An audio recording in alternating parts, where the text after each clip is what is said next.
Olá! Tudo bem, pessoal? Hoje nós temos um convidado especial para esta aula. Tcharam! Tcharam! E aí, Oi, Sérgio? pessoal, como vão vocês? Tudo jóia? Oi, Sérgio!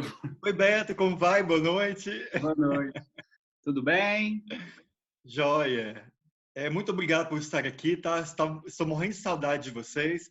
A gente não se vê tem muito tempo, desde o ano passado. Quando as aulas começaram em janeiro, eu não estava na escola, estava de licença médica, cuidando da minha saúde, mas agora já estou ótimo. Que bom. Todos nós estamos felizes, viu, Sérgio? Bom, gente, Obrigado. eu convidei o professor Sérgio, né, para a gente trabalhar junto esse assunto. Então, a gente vai começar hoje a nossa teia, tá aqui, ó. Teia interdisciplinar, né, Sérgio? Isso mesmo. Porque se refere a qual assunto? Opa! Revolução industrial, certo? Bom, galera, o assunto dessa aula, né, como a gente já havia conversado na aula anterior sobre as desigualdades internacionais, eu havia dito para vocês que entre as causas, né, da desigualdade, a disparidade no mundo, ela avançou a partir de meados do século XVIII, da Revolução Industrial. Daí, por isso, o convite, né, ao professor Sérgio de se fazer presente aqui. Por quê? A gente tem uma relação muito próxima dentro do conteúdo e aqui está a prova, né, de que realmente essa teia interdisciplinar é importante. Lá no capítulo 3 de Geografia, que nós já introduzimos na aula anterior, sobre desigualdades internacionais, nós falamos aí sobre a Revolução Industrial, sobre as etapas da Revolução, sobre o sistema capitalista, e no capítulo 3, né, professor Sérgio, História, Isso. o professor Sérgio vai falar um pouquinho para vocês sobre o capítulo 3 de História, a relação que tem, né, com o capítulo 3 de Geografia. Bom, pessoal, é muito bacana a gente perceber que a matéria de História e Geografia conversam o tempo todo, sabe? Eu falava com o Beto mais cedo que as duas matérias são primas, né, Beto? Que você tinha usado esse termo, né? Isso. Então, olha que bacana. O capítulo 3 do livro de Geografia trata sobre a Revolução Industrial. E a professora Kaline me contou que trabalhou com vocês já a Revolução Inglesa e que o próximo assunto que nós devemos entrar Revolução Industrial. Então, é muito bacana que a gente possa fazer esse estudo a partir de uma abordagem que, ao mesmo tempo, privilegia a matéria de geografia e também a matéria de história. São duas perspectivas diferentes, mas que se complementam, né, Beto? Isso. Daí, por isso, a importância dessa teia interdisciplinar, né? Se não fosse relevante, a gente não estaria aqui propondo essa aula em conjunto, né, Sérgio? E quando a gente retornar às aulas, a gente vai retomar também esse assunto com vocês, tá? Na escola, presencialmente. Bom, gente, para dar início a essa temática, eu e o professor Sérgio preparamos aí, encontramos, né? Na verdade, a gente não preparou essa paródia sobre a Revolução Industrial. E a gente vai passar ela agora para vocês, tá? A título de introdução do assunto. Gente, na verdade foi o Beto que encontrou, viu? Eu fiquei apaixonado por essa paródia, porque é a série do momento, não é? Vou dar spoiler não, né, Beto? Deixa eles assistirem primeiro, né? Deixa eles assistirem. Tá bom.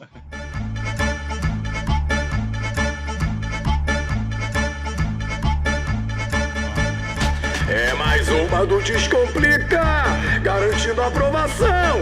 E aí, Hansei? Vamos que vamos, pode chegar pra cá que vai começar a revolução, hein? Hoje a Revolução Industrial, hein, Lado?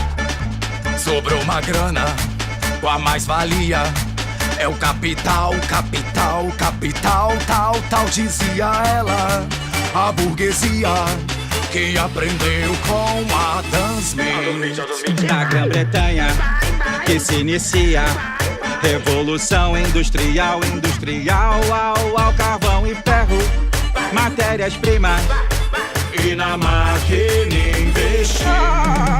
Artesão tá fora dessa, não tem lugar aqui. Sai daqui, sai daqui, sai daqui, sai daqui, sai daqui, sai daqui. Vai, vai, vai, sai daqui, sai daqui, sai daqui, sai daqui, sai daqui, sai daqui. Vai, vai, vai, sai daqui, sai daqui, sai daqui, sai daqui, sai daqui, sai daqui. Vai, vai, vai, vai.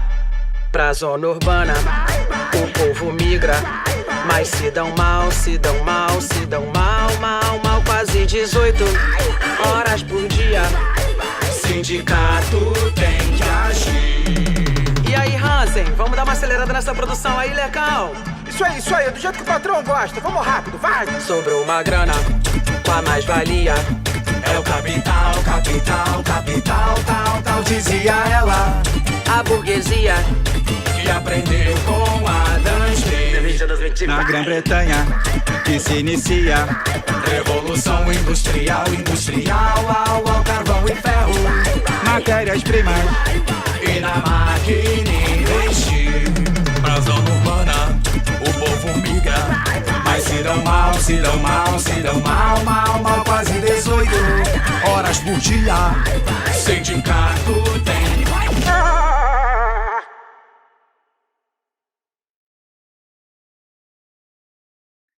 Bom, galera, vocês acabaram de assistir aí essa paródia, né, que trata de algumas características da Revolução Industrial. Então, ao final dessas 3 aulas sobre esse assunto, a gente vai retomar, né, a letra da paródia para fazer esse link, né, Sérgio, com o conteúdo. E o bom, pessoal, de fazer uma dinâmica como essa que o Beto está propondo é que você entrou em contato com a música agora, sem aprender o conteúdo. Depois que a gente terminar de explicar essa matéria, depois da ministração dessas aulas, vocês vão perceber como que a música é mais interessante ainda, sabe? Como que ela faz mais sentido, porque você já terá se apropriado dos principais conceitos que eu e o Beto vamos explicar para vocês, tá bom? Disse tudo, Sérgio. Então, gente, Revolução Industrial, a gente vai apresentar essa definição bem objetiva nesse início, tá? Nesse passo inicial. E ao longo dessas aulas vocês vão entender melhor essa complexidade do que foi a Revolução Industrial, né? Mas, de ponto de partida, a gente tem, então, um processo econômico, social, cultural, político, que teve início na Inglaterra, né, a partir da metade do século XVIII, e provocou enormes modificações no espaço geográfico. Então, a gente tem que entender a Revolução Industrial como uma mudança drástica nos métodos de produção, onde há o rompimento da produção artesanal e manual, substituindo por um modelo onde há produção em série em larga escala. É verdade. O Beto falou uma coisa interessante, pessoal. Alguns historiadores comentam assim que é tão amplo, é tão grande, tão impactante a Revolução Industrial que alguns especialistas comparam com a invenção da roda, inclusive. Por quê? Porque a história da humanidade foi alterada de forma tão drástica, tão dura, tão brutal, porque muda a forma como o homem se relaciona com o outro, com o meio ambiente e até consigo mesmo. E aí eu já puxando, né, Beto? Puxando o gancho, Sérgio, do que você está falando, quando eu coloco espaço geográfico em itálico, essa marcação é justamente para a gente não esquecer dessa alteração, dessa imagem que a gente está vendo aí, né? Um espaço de um espaço natural para um espaço humanizado, antrópico, né? E aí a gente tem que lembrar lá do 7º ano, 6º ano em si, que a turma já trabalhou o conceito de espaço geográfico. Quando a gente fala de espaço geográfico, a gente tem que lembrar que é a relação da sociedade e da natureza, mediada pelo trabalho humano. Então, é toda a alteração que o ser humano causa no espaço. Toda a alteração que o ser humano causa em determinado local, em determinado lugar, produz o que em geografia a gente conhece por espaço geográfico. Então, pessoal, nós falávamos agora há pouco sobre a questão que história e geografia são 2 disciplinas que se complementam, né? São irmãs ou primas, enfim. O que é importante observar é que 2 diferenças importantes entre história e geografia também. Que diferença é essa? A ciência, a história é a ciência que trata das mudanças que o homem faz durante o tempo, tá? Então, se a gente talvez for fazer grosseiramente a definição de história, é como que o homem muda durante o tempo. E a geografia trata das mudanças que o homem faz no espaço, tá bom? Mas é por isso que eu e o Beto montamos juntos essa definição aqui para a Revolução Industrial. Você pode perceber que complementa, que tem as definições juntas, unidas, sabe? Tanto do aspecto geográfico como também histórico, ok? Porque lá no livro de geografia não apresenta essa parte aí, né? Essa parte a partir da Inglaterra e do século, né? A definição do livro ela é mais curta. Então é importante ter esse olhar histórico, porque a Revolução Industrial a gente tem que ter essa perspectiva histórica para poder compreendê-la de fato. Bom, pessoal, antes da Revolução Industrial e antes da indústria em si, nós tivemos aí algumas etapas, né? Iniciais, entre elas o artesanato, a manufatura, que foram as primeiras formas, né, de processo de fabricação, de transformação de bens necessários à nossa existência a partir da matéria-prima que era retirada da natureza. Daí, por isso, a gente precisa relembrar algumas características, né, que estão relacionadas a essas etapas, ao artesanato, à manufatura e à própria indústria moderna. Então, a gente tem que lembrar que a Revolução Industrial foi a responsável pela expansão da indústria moderna a partir de meados do século XVIII. Isso, Beto.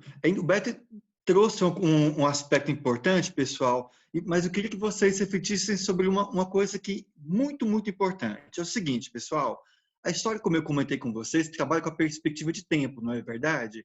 Então, a história trabalha com rupturas e com permanências, tá? Então, quando você vê que artesanato, depois manufatura, depois indústria moderna, isso parece que é tão automático, não é verdade? Parece como se fosse um Réveillon, de 31 de dezembro para o 1º de janeiro.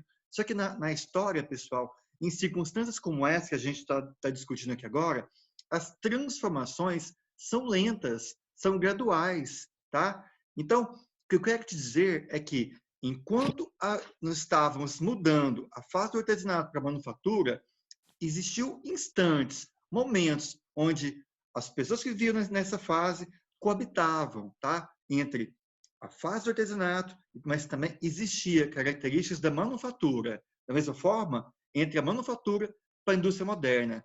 Então, não se esqueçam. Tudo bem, a história trabalha com rupturas e com permanências, tá? Então, nesse momento de transição de uma fase para outra na história, as mudanças são lentas e pontuais, ok? Bom, pessoal, então, por isso que é importante a gente compreender as características de cada etapa de processo de fabricação. Por quê?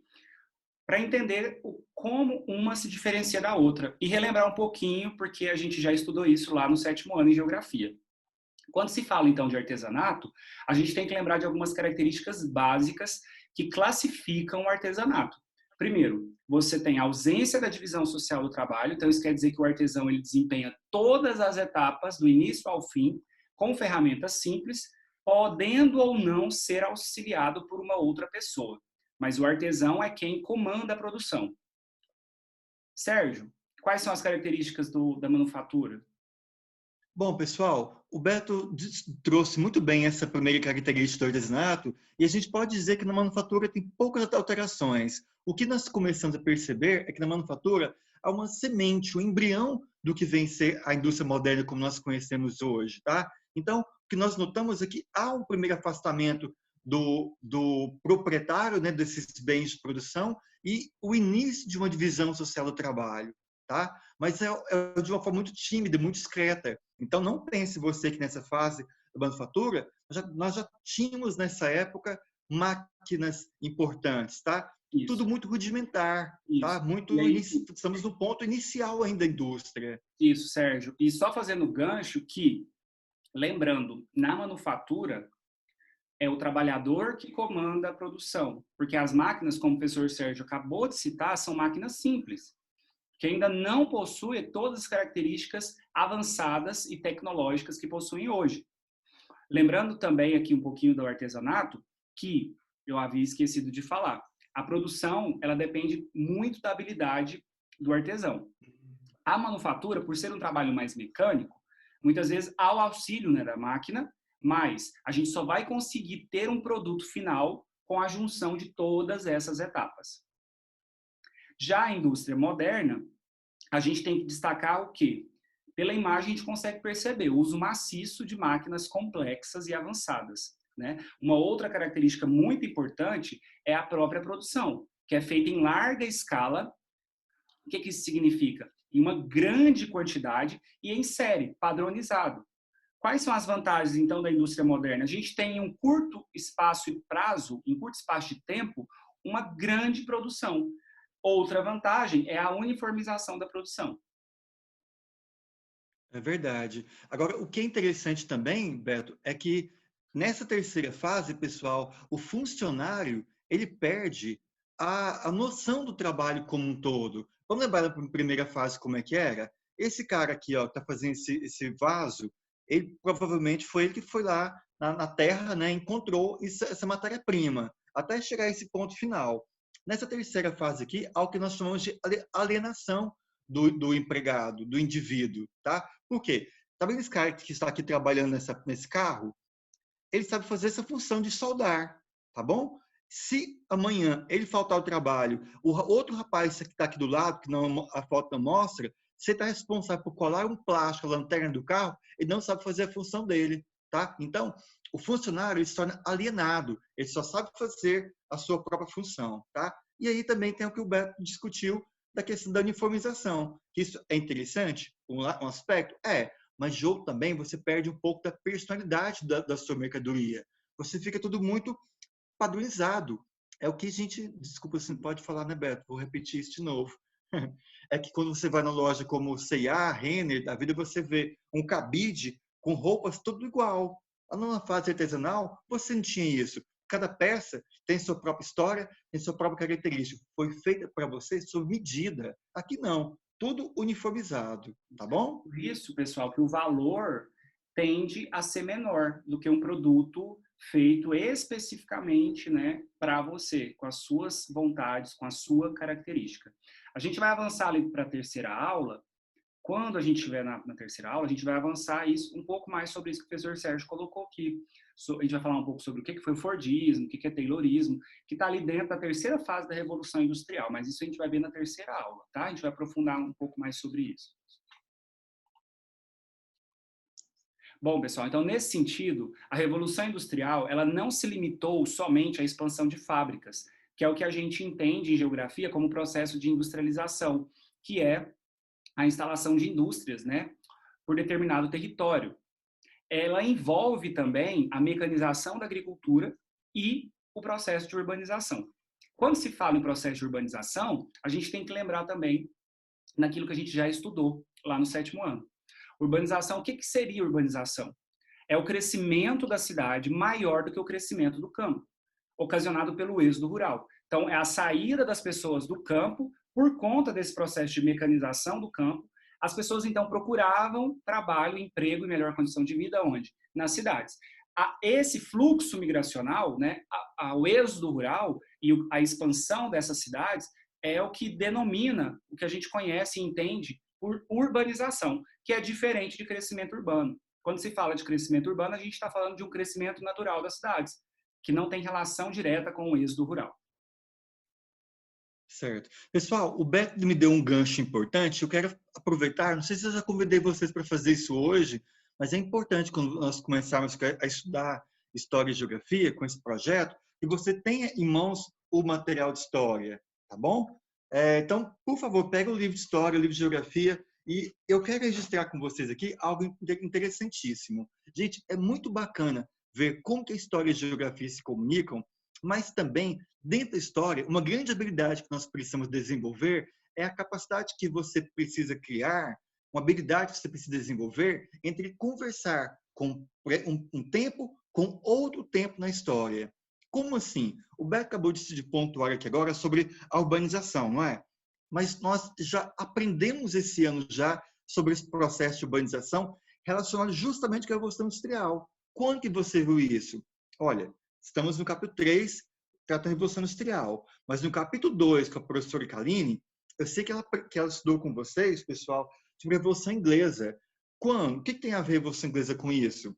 Olha, a partir do reinado da Rainha Elizabeth, na página 27, a partir do reinado da Rainha Elizabeth I, né, aconteceu o enriquecimento da burguesia, da nobreza, tá?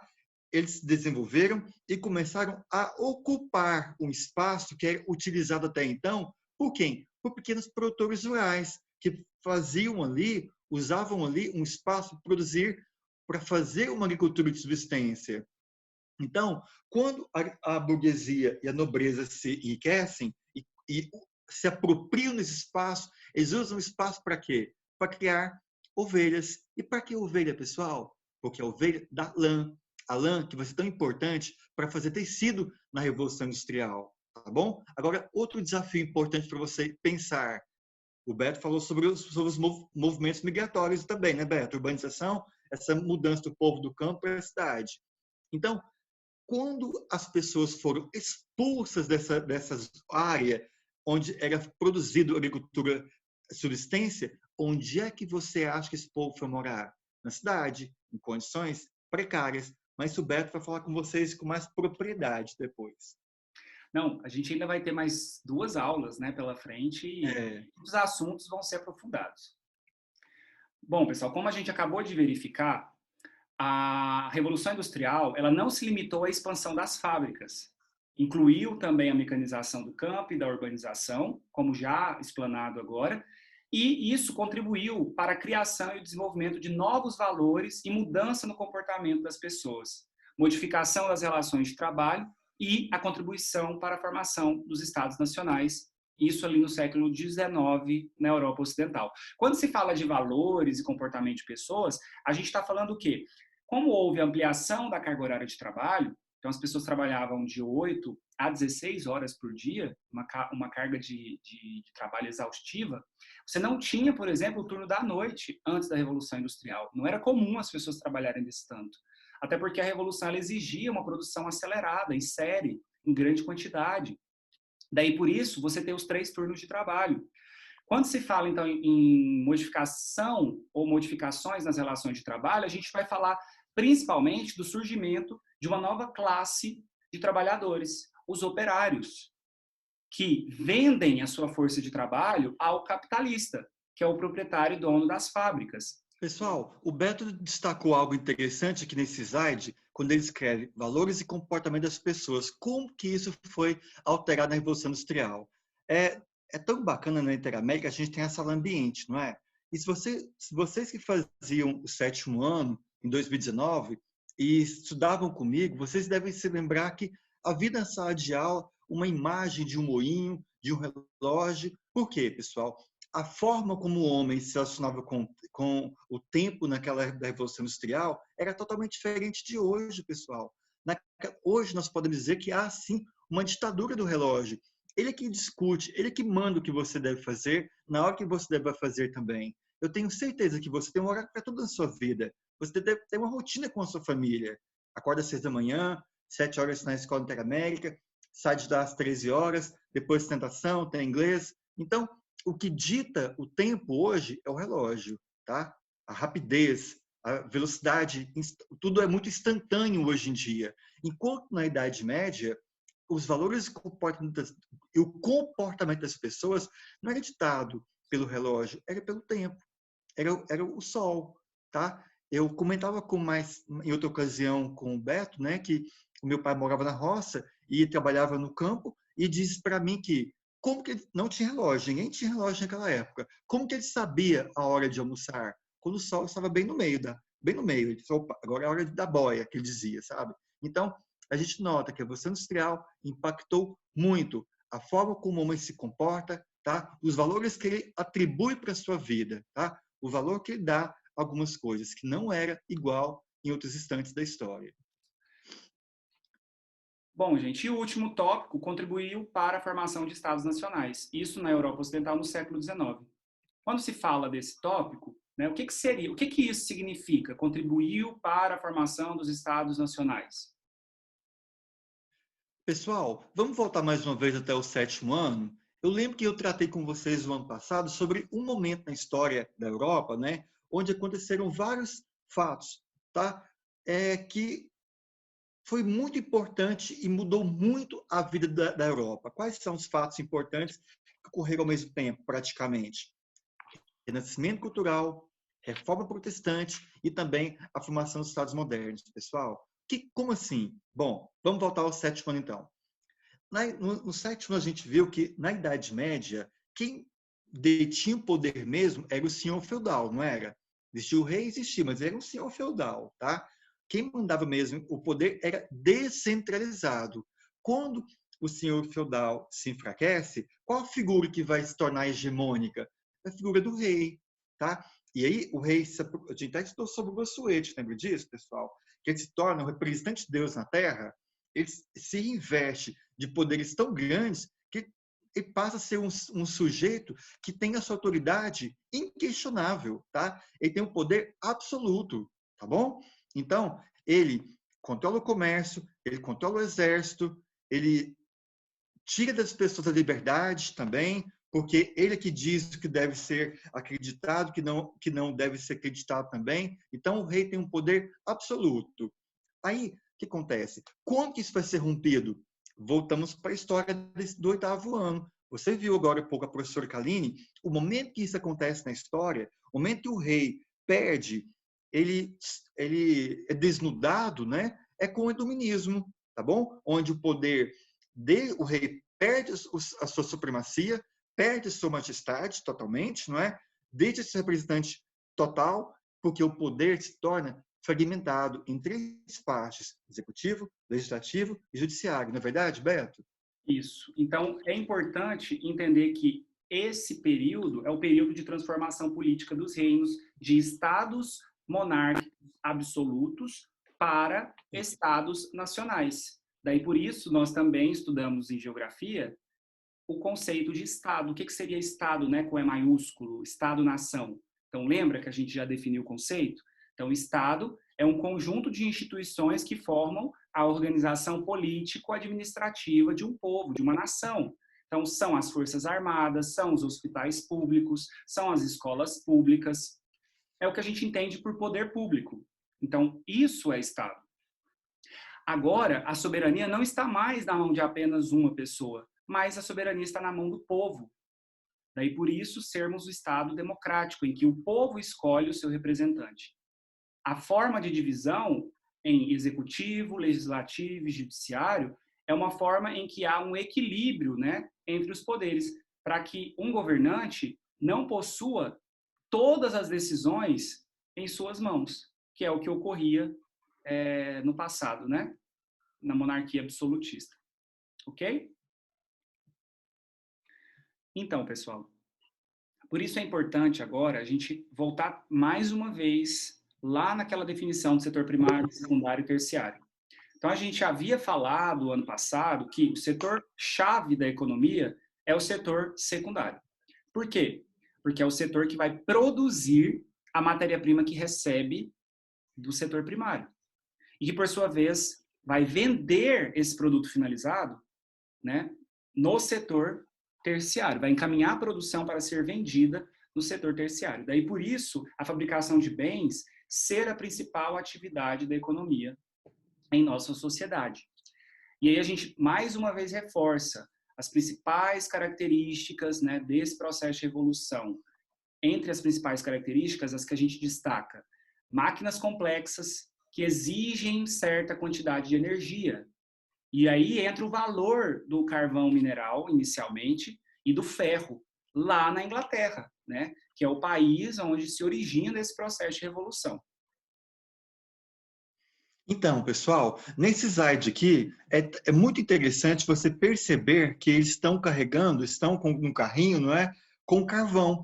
E esse carvão vai ser justamente a matéria-prima ideal para o desenvolvimento industrial, tá? Por que a Revolução Industrial, o pontapé inicial acontece na Inglaterra? Por que a Inglaterra é chamada pelos historiadores como a pioneira desse processo inteiro, tá? Inclusive, se você quiser acompanhar no seu livro de história, na página 43, nós temos aqui uma lista de fatores que fez com que a Inglaterra se destacasse nesse momento, tá? E o que tem a ver com o carvão, com o destaque inglês? Porque a Inglaterra teve a sorte, vamos dizer assim, de ter uma grande reserva de carvão. E o carvão, como o Beto acabou de destacar, era a matéria-prima adequada para o funcionamento dos meios de tanto as máquinas como também por exemplo, a locomotiva e também um navio, tá? Então, um carro hoje que nós sabemos é que um carro na rua ele utiliza o diesel, a gasolina, o etanol. E naquela época, qual que era a matéria-prima adequada, ideal? É o carvão, tá? Inglaterra foi a pioneira por vários motivos, e um desses motivos é porque ela detinha uma grande reserva de carvão, ok? Depois eu vou soltar para vocês, pessoal, algumas questões, né, Beto, que são específicas de cada matéria. Há algumas especificidades também entre história e geografia. Então, que eu vou soltar uma pílulazinha pequena nos passos de Google Sala de Aula de História, explicando para vocês sobre o pioneirismo inglês, tá bom? Depois a gente fala mais sobre isso, com detalhes. Então, gente, a principal característica, como já citado agora e explanado pelo professor Sérgio, de fato é a complexidade das máquinas e a grande quantidade de energia, que possibilitou o aumento aí da produtividade do trabalho e até exaustivamente, né, trabalhando de 8 a 16 horas ou mais. Isso acarreta o quê? No aumento da produção, mais produtos disponíveis, teoricamente, não necessariamente, mas teoricamente, com preço menor. A gente finaliza essa aula com um gancho importante para a próxima aula. É entender, então, que a industrialização, ela resulta também na urbanização, decorrente do aumento do emprego nas cidades e na mecanização do campo. Essa modernização da sociedade, ela está ligada diretamente à expansão do capitalismo, ou da chamada economia de mercado, que é o tema da nossa próxima aula. Gente, espero que vocês tenham gostado dessa aula. Aguardamos você na próxima aula, hein? Pessoal, eu quero agradecer a vocês muito pela companhia de vocês, por vocês permitirem que a gente entre na sua casa. Muito obrigado por isso, tá? Eu estou muito feliz de participar desse projeto com o Beto. A gente se conhece desde 2013, mas é a primeira vez que a gente faz uma aula dessa natureza, né, Beto? Com esse formato, não é? Que isso aconteça de novo, né, Beto? E assim, a gente tem que tirar dessas coisas ruins que acontecem, né? Eu avalio esse tipo de aula também como um enriquecimento para mim e também para eles, né? Que estão assistindo e estão trabalhando outras habilidades, porque é possível estudar, é possível aprender também à distância. Nossa, a gente demorou quase 5 dias, pessoal, para fazer essa aula, né, Beto? Sem discutindo. Contar que a gente gravou tudo e no final não estava gravando, não estava gravando. A gente perdeu tudo. Aí a gente teve que gravar de novo. Pessoal, mas muito obrigado pela conversa. Faz parte, né, Beto? Faz parte. Gente, foi um prazer muito grande, tá? Eu espero que vocês tenham um prazer de assistir essa aula tão grande como eu tive de estar aqui participando dessa aula com o professor Beto e tendo a certeza que alunos tão queridos como vocês são, estão do outro lado agora assistindo essa aula. Então sintam-se abraçados, acolhidos por mim, pelo Beto, tá bom? E um grande beijo para vocês. Daqui a pouco a gente está de volta. Tchau. Beijão para vocês. Beijo. Tchau.